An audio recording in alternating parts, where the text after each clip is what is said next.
Jesus,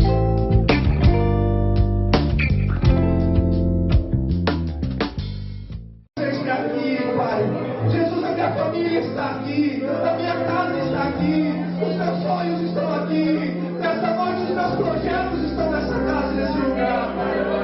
Para, Senhor, aqueles que chegaram com o coração contrito, quebrantado na tua presença, reunindo nessa noite, Pai. Traga uma palavra nesse momento aos nossos corações, e que tudo seja para a tua honra e para a tua glória, em nome de Jesus. Amém. Amém. Graças a Deus. Você pode aplaudir o Senhor. Amém. Aleluia. Louvado seja o nome do Senhor Jesus. Glória a Deus. Você pode se assentar. Fique à vontade aí onde você está, no seu lugar.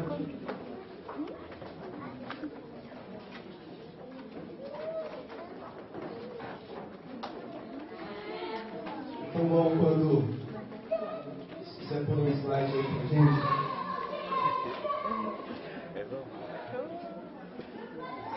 É bom quando o Senhor, através do louvor, desde o início do culto, ouviu uma palavra, e o meu coração queima com isso, porque eu sei que aquilo que tem que ser, de fato, vem dos céus para o nosso coração. Amém? Graças a Deus. O tema da mensagem é: coloque em minha conta. E eu vou dizer para vocês, calma, não precisa fazer fila, vir trazer seus boletos aqui, não é esse o propósito. Estou dando conta de pagar nem as minhas, ainda mais as suas. Então, não é para fazer fila e vir aqui.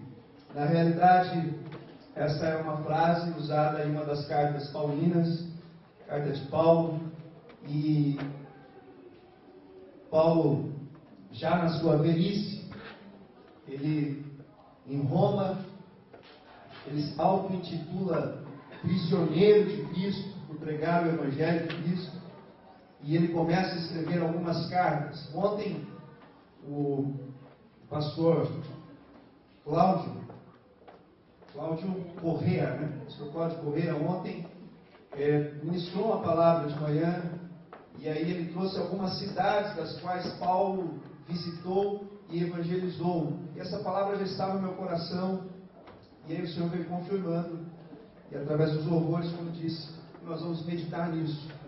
Coloca em minha conta. Paulo, escrevendo às igrejas, ele fez todo um trajeto, e ele estava preso em Roma, em uma prisão, num regime semiaberto, em cárcere privado, linguajar esse que nós já entendemos muito bem com a situação do país, né? Antigamente falava essas coisas, a gente não entendia nada. Agora todo mundo é perito. Ninguém acompanha mais final de novela, essas coisas, nada. O pessoal está acompanhando se o Lula vai ser preso ou não, aonde vai parar as delações da Lava Jato. Então essa linguajar ficou mais fácil para a gente entender hoje, né? Então Paulo estava em Roma, preso em uma casa alugada. Você estava lá, o regime era semiaberto. Ele podia pregar, e as pessoas iam visitá-lo para ouvir a palavra de Deus. E é interessante isso, que o historiador conta algumas histórias a respeito de Paulo, e a própria Bíblia nos faz entender que ele pregava para algumas pessoas, e algumas pessoas o assistiam em sua prisão. Paulo também tinha ali algumas pessoas que o serviam, e muitas outras que ao longo da sua viagem, da sua jornada, ele formou alguns missionários. Então nas cartas paulinas nós vamos encontrar as cartas aos irmãos da igreja de Efésios, aos Efésios, propriamente dito em Roma, aos romanos, cuja autoria alguns discutem, diz que é de Paulo ou não, mas pela forma da escrita sim, nos faz perceber e entender que sim. E ele manda as cartas aos irmãos de Colosso, aos irmãos de Corinto, mas também, além de falar com a igreja no todo, Paulo, ele fala nas suas cartas pessoais, individualmente com alguns missionários, como é a carta a Tito e também a Timóteo, 1 Timóteo, 2 Timóteo, cartas essas recomendadas a todos que pregam, a todos que ministram, aos pastores, aos presbíteros e todos aqueles que têm chamado para transmitir a palavra de Deus. É a recomendação que anualmente você comece o ano lendo as primeiras cartas, 1 Timóteo, 2 Timóteo, no meio do ano, no meio da semana, durante o mês, e nunca a parte da sua cabeceira esses livros que vai te orientar e te guiar. Mas essa carta em específico, Paulo traz o nome de uma pessoa e nós vamos funcionando aqui, muito bem. Nós vamos fazer uma leitura e eu convido você para abrir sua Bíblia em Colossenses, no capítulo 4, do 7 a 9. Se você não encontrar, está aqui o texto, você pode acompanhar por aqui também. Esse é um trecho de uma carta que Paulo está escrevendo à igreja de Colossenses, e ele cita uma pessoa a qual nós vamos falar a respeito dela. Paulo, prisioneiro de Cristo. Então, a partir do verso 7, ele está dizendo a respeito da sua prisão em Roma, algumas orientações, e ele vai dizer a respeito dele, o que está acontecendo a respeito dele. Então ele afirma da seguinte forma: Tíquico, irmão amado e fiel ministro, e conservo no Senhor, palavra que nós já ouvimos aqui sobre servo e amigo, e existe essa outra palavra, grave isso, conservo no Senhor, vos fará saber o meu estado, o qual vos enviei para o mesmo fim, para que saiba do vosso estado e console os vossos corações. Juntamente, aí entra o próximo personagem, que é Onésimo. Onésimo, amado e fiel irmão, que é dos vossos. Eles vos farão saber tudo o que por aqui se passa. Então, Paulo, em um texto da sua carta, em um trecho, cita esses dois nomes, e nós vamos já falar sobre a pessoa de Onésimo. Quem era Onésimo? Nesse texto que nós lemos, eu trouxe aqui uma imagem para a gente poder. Eu acho que errei na cor, porque ficou ruim para dar. Apaga a luz aí. Vamos ver se melhora. Melhorou, né? Aí no fundo, tudo bem? Tranquilo? Então aqui, Paulo está em Roma e os irmãos aqui em Colosso, e nós temos 1.900 quilômetros de distância. Era ali o lugar pelo qual Paulo estava preso. E esta região era a região pela qual Paulo fez a sua missão. Na sua primeira, segunda e terceira viagem, ele caminhou ali nas Galácias, e possivelmente dali saíram alguns missionários que abriram uma congregação lá em Colossos, e é para estes irmãos aí da igreja de Colossos que Paulo está escrevendo. E aí hoje nós vamos então direto a esta carta, e é o livro de Filemon, que é a carta a Filemon. Eu peço para você abrir aí a sua Bíblia, está antes de Hebreus. Se quiser pode acender a luz novamente, por favor. Bem, está na Bíblia, viu, irmão? Filemon, pode procurar aí o que você acha. E você vai ter o privilégio de chegar em casa e dizer para quem ficou por lá: hoje eu estudei um livro inteiro da Bíblia. Inteiro, nós vamos estudar inteiro, viu? Porque ele tem só 25 versículos, tranquilo. 21, 25, 25. Muito bem. Achou aí Filemon capítulo 2? Quem achou? Olha, depois você me manda essa versão aí, que a minha só tem um. Eu vou atualizar aqui. Certo? A gente vai no embalo, né? Eu só tenho um capítulo aí, irmão. Filemão, capítulo 1, tem 25 versículos.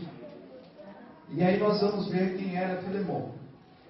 Para contextualizar, Paulo está escrevendo as suas cartas. Nós já vimos que ele estava preso, qual era a região a qual Paulo havia ali feito a sua missão, as suas viagens missionárias. E esta é uma carta específica, uma carta pessoal a respeito de Onésimo, qual Paulo já havia citado na carta aos Colossenses, né? E nós vamos ler do versículo 1 até o 9. Diz assim: Paulo, prisioneiro, todos acharam? Amém? Tudo bem. Paulo, prisioneiro de Cristo Jesus, irmão de Timóteo, ao amado Filemon, também nosso colaborador, e a irmã Áfia e Arquipo, nosso camarada de lutas, e a igreja que está em tua casa. Graça e paz vós, outros, da parte do Deus nosso Pai e do Senhor Jesus Cristo. Dou graças ao meu Deus, lembrando-me sempre de ti nas minhas orações, estando ciente do teu amor e da fé que tens para com o Senhor, Jesus e todos os santos, para que a comunhão da tua fé se torne eficiente no pleno conhecimento de todo bem que há em nós para com Cristo. Pois, irmão, tive grande alegria e conforto no teu amor, porquanto o coração dos santos tem sido reanimado por teu intermédio. Pois bem ainda que eu sinta plena liberdade em Cristo para ordenar o que lhe convém, eu prefiro, todavia, solicitar em nome do amor, sendo o que sou, Paulo, o velho, e agora até prisioneiro de Cristo Jesus. Muito bem. Então, nessa primeira introdução, nós vamos ver que a pessoa com quem Paulo está falando, Filemão, ele é alguém cheio de amor, cheio de fé, cuidava da igreja que estava em sua casa, e ele também era muito rico, porque tinha, nós vamos ver no decorrer do texto, que ele tinha alguns servos. E Colosso agora, nessa época, por volta de 68 depois de Cristo, já era uma cidade um pouco abalada pelas ruínas causadas por causa natural, pelo clima que foi atingido essa região. Os historiadores dizem que até a data de hoje, essa cidade saiu do mapa pelo efeito que ocasionou lá essas ruínas. Então, nessa época a cidade já não era tão rica, tão atrativa, mas haviam ali quem permaneceu, as pessoas que ali estavam eram pessoas de muitas posses, muito dinheiro, muito amigo, e Filemão era uma dessas pessoas. Um homem rico, cheio de amor, ao ponto de Paulo dizer: olha, eu estou muito animado com o amor que você tem com os santos que são gerados aí na tua casa. Ou seja, o PG está funcionando tão bem aí, o pequeno grupo aí funciona tão legal, que as notícias que chegam aqui é que está crescendo, é que os irmãos estão se multiplicando, que amor e graça, compaixão, e muito disso parte de você. Então eu observo bastante elogios da parte de Paulo para com Filemão, um homem cheio de fé. Mas, a partir do verso 8, Paulo muda um pouquinho o tom da história. Ele enche a bola de Filemão, mas ele começa dizendo: olha, o que eu vou te pedir eu poderia ordenar. É tão sério o assunto que eu poderia te mandar, dar uma ordem expressa a você. Mas eu prefiro solicitar em nome do amor. Por quê? Porque ele disse para ele: olha, eu sei que você tem o quê? Amor. Você é cheio de amor. Então vamos trabalhar em cima desta linha. Eu prefiro, todavia, solicitar em nome do amor, sendo que sou Paulo, o velho, e agora até prisioneiro de Cristo Jesus. E aí ele vai fazer uma solicitação a respeito de um outro homem chamado Onésimo. E o Onésimo, ele tem aqui algumas características nele. Que Onésimo era ladrão, fugitivo e escravo. E para contextualizar, por que Paulo está falando a respeito de Onésimo? A história é a seguinte: Onésimo era servo de Filemão. E aí Onésimo coloca em seu pensamento que ele vai fazer uma viagem para Roma, sair dali do contexto da igreja de Colosso, do pessoal da sua turma ali, parar de servir o seu senhor, e vai para Roma. E ele, por ser escravo, não ter posses, não ter bens para auxiliar nessas suas trajetórias, ele rouba uma certa quantia, um valor mais específico, ou alguma coisa de valor de Filemão. E para fazer uma viagem de 1.900 quilômetros, ele precisava, possivelmente de forma clandestina, porque os escravos eram marcados nessa época, assim como se marca boi, o escravo era marcado. Então ele se torna fugitivo, ele é ladrão porque ele rouba um valor para cumprir com a sua missão e viver lá no anonimato da cidade grande. Eu vou sair da cidade pequena e aí eu vou levar os meus problemas, a minha vida, arrumar alguma coisa para fazer lá em Roma e deixo essa vida minha para trás. E ele vai fazer isso. E essa palavra me veio ao pensamento nesses dias, porque nós tivemos recentemente veiculado esta imagem aí na internet. E todo meio de comunicação, se não todos que aqui estão, viu essa foto aí, desse camarada. Quando eu vi essa foto, eu me lembrei exatamente do Onésimo. Porque esse camarada aí, ele furtou a casa, tentou um furto, diz as manchetes. É um jovem de 17 anos que tentou um furto na casa de um tatuador, e o tatuador foi lá e tatuou em sua testa: eu sou ladrão e vacilão. E aí, e dispensou o camarada. O outro camarada fugiu. E eu até deixei grifado aqui, essa é uma matéria do G1, que quem estava filmando, foi veiculado na internet, quem estava filmando é o pedreiro Romildo Moreira de Araújo, de 29 anos, que filmou o tatuador Michael, que marcou a testa do adolescente de 17 anos com a tatuagem. Já cumpriu pena de 5 anos e 4 meses por roubo em regime semiaberto. Olha só que interessante. O amigo do tatuador que fez a filmagem do cara tatuando na testa, diz o G1, a informação é do G1, que esse camarada já havia cumprido 5 anos e 4 meses por furto. Olha só. E aí, os comentários na internet e outras coisas que surgiram, é que fizeram uma vaquinha para tirar a tatuagem do camarada. E aí, por quê? Porque o pessoal dos direitos humanos lá vão dizer: olha, tudo bem, se ele cometeu algum erro, ele vai pagar na prisão. Agora, isso é uma tortura fazer dessa forma. Então entende-se que não deve fazer isso. E aí uma outra classe vai dizer: não, mas ele é ladrão. Realmente ele é um vacilão. Esse cara fez algo, e é isso mesmo, é assim que se trata pessoas desprovidas de graça. Desgraçado, né? É assim que se trata essas pessoas, dessa forma. E aí eu fiquei pensando, e me veio Onésimo. Porque Onésimo era ladrão, vacilão, porque cometeu um vacilo enorme, e era marcado porque era escravo, e tornou-se fugitivo. Mas há um detalhe na vida, e aqui é só para a gente pensar a respeito e vamos prosseguir. Há um detalhe na vida de Onésimo. Onésimo, quando chega em Roma, possivelmente ele ouve falar de alguém que prega em cárcere. Solicito em favor do meu filho Onésimo, que gerei entre as algemas. Ele antes te foi inútil, e atualmente, porém, ele é muito útil a ti e a mim. Ou seja, o poder do Evangelho, o poder do nome em Cristo Jesus, a qual Paulo estava anunciando do cárcere, entrou no coração de Onésimo, e Onésimo se converteu, e Onésimo deixou a sua vida de roubo, e Onésimo foi curado. Por quê? Porque ele fala assim: este rapaz era inútil, agora ele faz jus ao nome dele, que Onésimo quer dizer útil.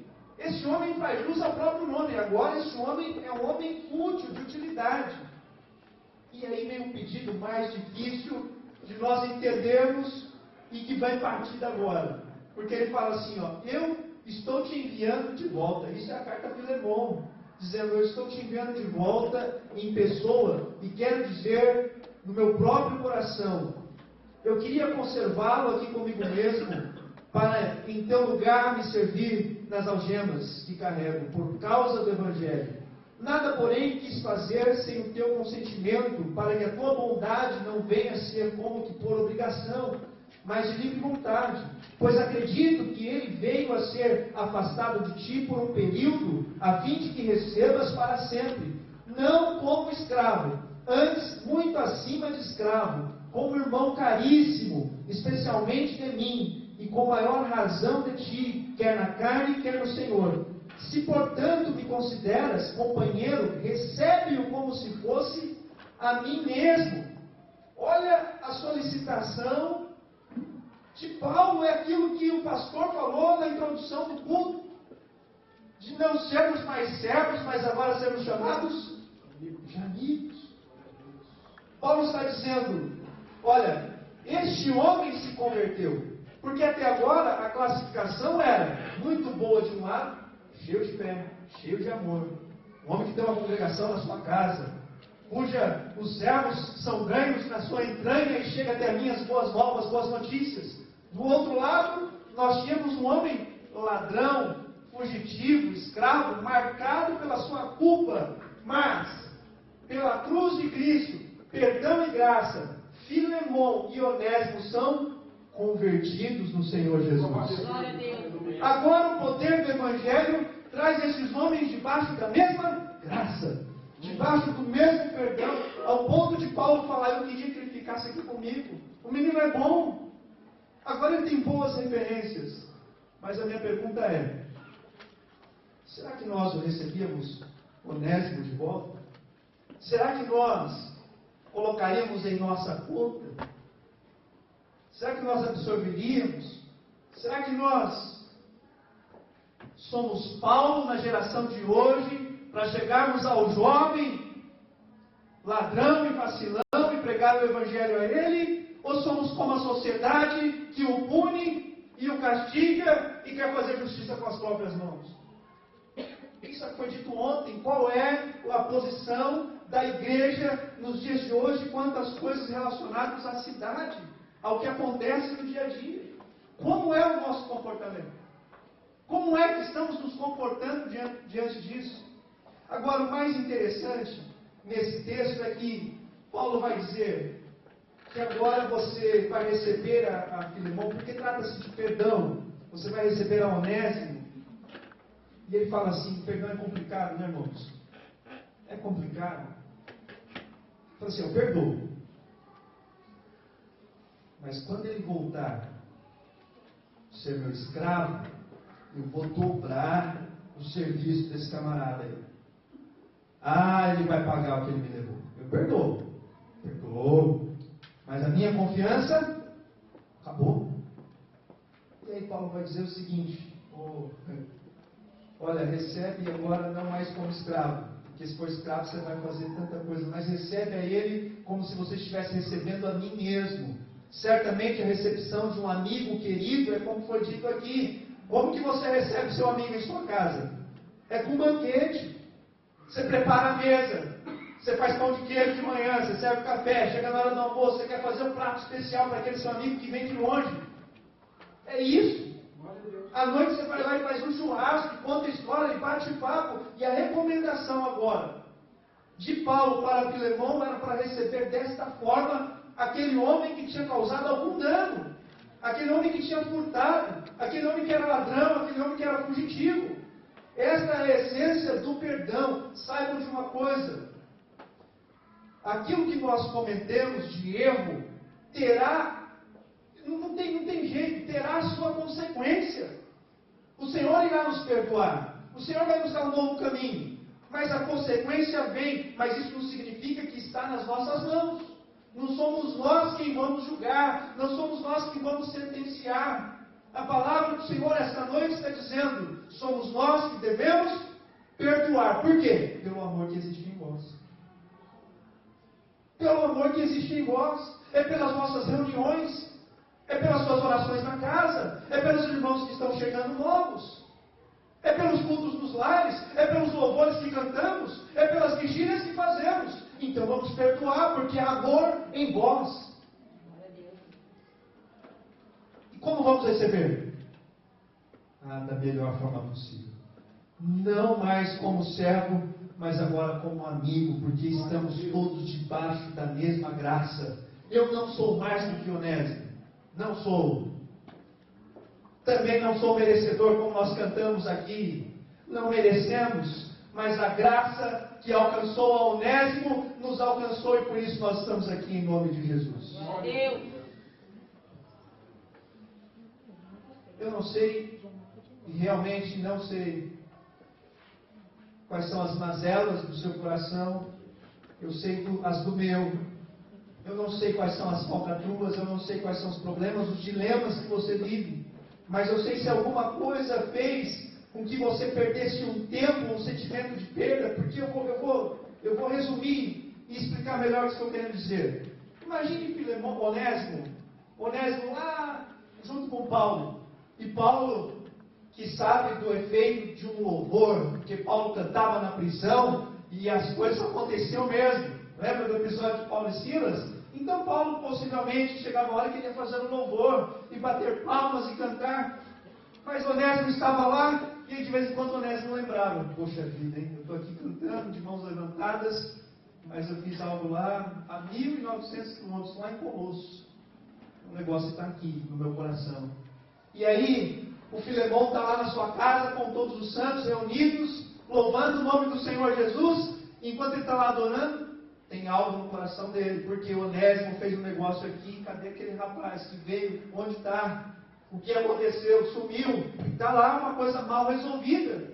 Mas a palavra do Senhor vai dizer o seguinte: Paulo vai dizer: olha, se isso aconteceu por um período, ficou longe por um período, é porque ele está voltando agora para reconciliar-se para todo o sempre. E faz entender que os erros, as adversidades que nos separam daquilo que nós gostávamos antes, mas por um elo foi quebrado, o Senhor vai tratar, vai restaurar, vai restituir, não por um período, mas para todo sempre. E essa é a palavra do Senhor. Glória a Deus. Eu não sei se é no casamento, se é o seu pai, ou se é a sua mãe, ou se é um parente, ou se é o seu marido. Eu não sei o que é que está acontecendo, mas será restaurado e restituído e para sempre, diz a palavra do Senhor.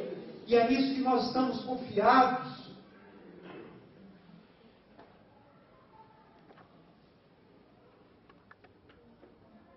E aí vem o texto, coloque em minha bolsa. Porque Paulo faz algo incrível. No verso 18 ao 19. Poxa vida. Olha só. Se algum dano te fez, Paulo escrevendo. Se algum dano Onésimo te fez, é claro que fez, ele sabia. Onésimo já havia falado, já havia confessado. E ele toma cuidado ao escrever, diz assim: ó, se algum dano ele te fez, se ele te deve alguma coisa, é claro que deve. Ele roubou e fugiu. Aí ele fala assim: ó, lança tudo em minha conta. Eita! Não importa, mas se ele fez, quanto é? Não sei. Na lei de Paulo estava preso. E a convicção de Paulo, no final da carta, nós vamos entender que Paulo tinha esperança, que ele fala assim: ó, prepara uma cama aí, porque eu vou me repousar aí, eu vou estar com você, ou seja, eu vou pagar essa conta aí, fica tranquilo. Ele está dizendo: olha, se ele te deve alguma coisa, se ele fez algum dano, coloca isso aí na minha conta. Eu, Paulo, verso 19, de próprio punho, que escrevo, ele está dizendo: eu, Paulo, de próprio punho, o escrevo, eu pagarei. Eu pagarei, para não te alegar de também tu me deves até a ti mesmo. Ou seja, para não ter sobra, resta dúvida nenhuma que a conta não foi zerada. Paulo está dizendo: eu estou garantindo, vou pagar. Não importa o que você fez, não importa. Algumas pessoas já estão entendendo. Algumas pessoas, como diz, cadê o nosso nome, o diácono? Você está entendendo? Algumas pessoas já estão entendendo. Não importa o que você fez, não importa o tamanho da sua dívida, não importa o tamanho da conta, o dano, mas alguém pagou esta conta. Onésimo, amados irmãos, Onésimos somos nós. Abra sua Bíblia em Colossenses. Glória a Deus, aleluia. Colossenses 2, do 13 ao 14. Porque essa história de Onésimo tem a ver comigo. Essa história de Onésimo tem a ver com você. Essa história de Onésimo tem a ver conosco. Diz assim, Colossenses 2, 13 ao 14. E quando vós estáveis mortos nos pecados e na incircuncisão da vossa carne, vos vivificou juntamente com ele, perdoando-vos de algumas ofensas. Ok? Perdoando? Ah, Senhor. Até daquela lá. Imagina se nós fôssemos escrever todas as ofensas. Haja testa para tatuar. Mas ele fez algo incrivelmente incrível. Havendo riscado a cédula que era contra nós, nas suas ordenanças, a qual de alguma maneira nos era contrária, e tirou do meio de nós, cravando-a na cruz. O meu pecado, o seu pecado, a nossa angústia, as nossas dores, aquilo que nós sofremos, como nós cantamos aqui, as nossas dores, Ele cravou lá na cruz, a sua conta já foi pago, e o preço foi de sangue por aquele que venceu lá na cruz.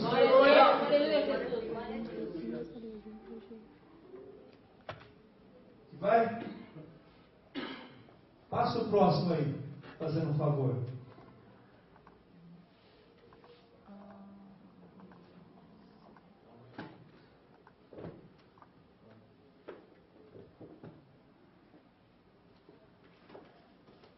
Apaga a luz aqui.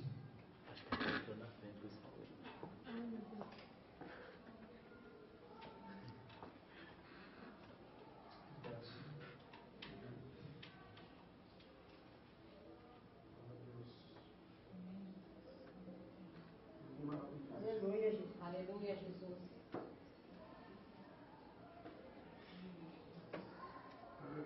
Aleluia, Jesus. Glória a Deus. Aleluia, Jesus. Mas foi Ele que nos amou e cumpriu a missão e pagou as nossas dívidas. Foi na conta dele. Nós estamos aqui por causa dele. A sua família está de pé por causa dele. Eu estou aqui pregando a palavra porque por mim mesmo eu não poderia estar. É por causa dele que eu estou aqui. Porque os pecados me marcaram de forma que até hoje alguém pode olhar e dizer: mas não é aquele que pegou, não é aquele que caiu, não é aquele lá, mas ele gravou na cruz os meus pecados. Ele gravou na cruz os seus pecados. E isso você tem que levar para a sua vida, para a sua história. É por meio dele, é por causa dele, e não há outra coisa. Não há outro motivo. Foi na cruz. Foi na conta dele. É por isso que eu vou começar essa semana agora, no mês de julho. É nele.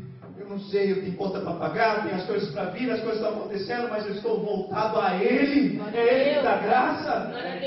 É Ele que dá força. É Ele que sustenta. Quando eu oro, é Ele que ouve a minha oração. E é Ele que justifica perante o Pai, dizendo: eu sei o que Ele está passando, porque eu também sofri. Eu sei o que é uma acusação, porque eu fui acusado. Eu sei o que é apanhar, porque eu também apanhei. Eu sei o que é se entregar. Ele se entregou lá na cruz por mim e por você. O preço já foi pago. Se tivesse combinado com o pessoal do louvor e com o pastor, meu Deus do céu. O preço já foi pago. Você está livre, irmão. Você é livre. Você é livre. O Senhor disse que para a liberdade Cristo vos libertou. Agora, o meu passado, Paulo vai dizer, já não me pertence mais. Porque as coisas velhas que eu fazia, agora eu não posso fazer mais, porque já foi vencida na cruz. Ele foi morto na cruz, e lá na cruz o meu pecado foi pago. Então eu ando de cabeça erguida, dando glória a Deus, ciente de que um dia Ele voltará para buscar os seus. E diz a palavra do Senhor que aqueles que dormiram no Senhor serão ressuscitados primeiro, e nós, os vivos, se Ele vir hoje nesse nosso tempo, como nós cremos, seremos transformados e subiremos junto com Ele aos céus. Louvado seja o nome do Senhor Jesus. E o que eu fiz foi perdoado e apagado, porque Ele é bom. Ah, Deus, o Senhor é maravilhoso.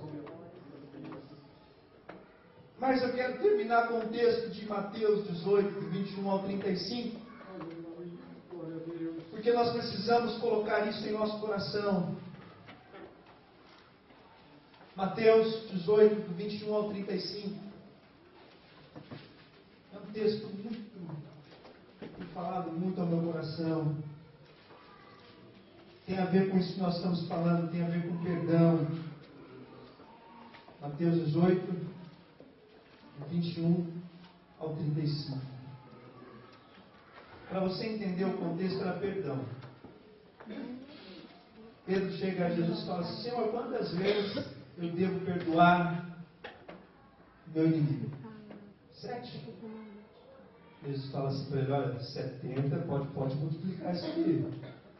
É 70 vezes mais do que isso. Senhor, E eu vou te explicar por quê.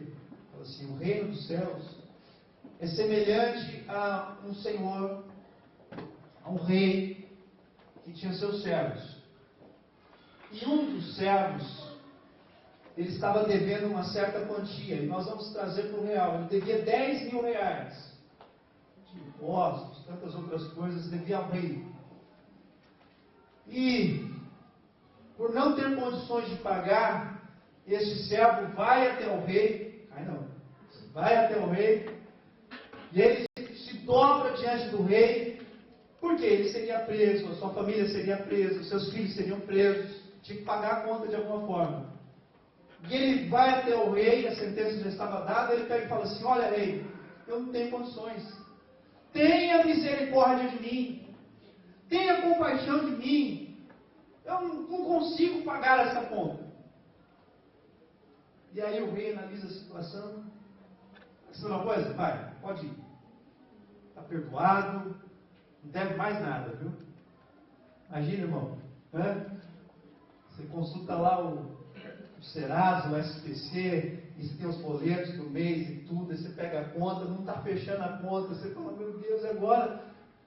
Aí aparece assim: ó, não tem mais nada, está tranquilo, zerou, pode começar de novo. Um alívio, hein? Carnezão lá que você está pagando a perder de vista, acabou, era 10 mil reais. Ele perdoou. E aí ele voltando para sua casa, este servo tinha um conservo.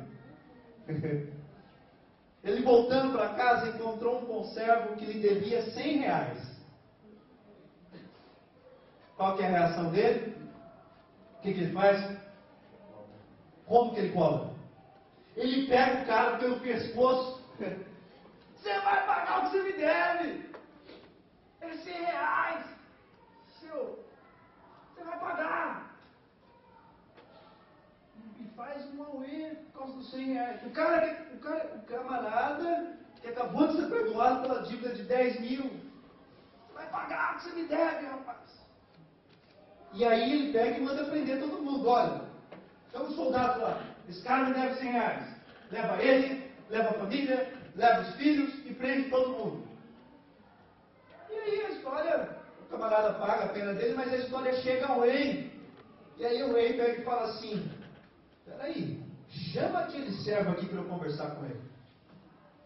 E aí ele fala assim: olha, não é os 10 mil reais muito maior do que os 100 reais que o seu conservo te devia? E eu não te perdoei? Eu não te dei perdão? Não ficou livre de todas as dívidas? Não ficou livre, não foi isso? Agora, como é que você não consegue perdoar essa dívida do seu conservo de 100 reais? Por que é que você agiu desta forma? Aí ele conclui, Jesus dizendo isso. No verso de número, e é uma parábola, no verso de número 31, do 21 ao 30, verso número 35, ele vai dizer: assim também, ele conclui, assim também meu Pai Celeste vos fará o quê? Vamos voltar no verso 33, irmãos, perdão. Verso 33. Não devias tu igualmente compadecer-te do teu conservo, como também eu me compadeci de ti? É uma indagação daquele rei. E indignando-se o seu senhor, o entregou aos verdugos, ou seja, à prisão, ao cárcere, até que lhe pagasse toda a dívida. E aí Jesus conclui dizendo: assim também meu Pai Celeste vos fará, se do íntimo não perdoardes cada um do seu irmão. Porque nós vibramos quando vemos em Cristo o nosso perdão. Nós vibramos quando enxergamos em Cristo que somos livres.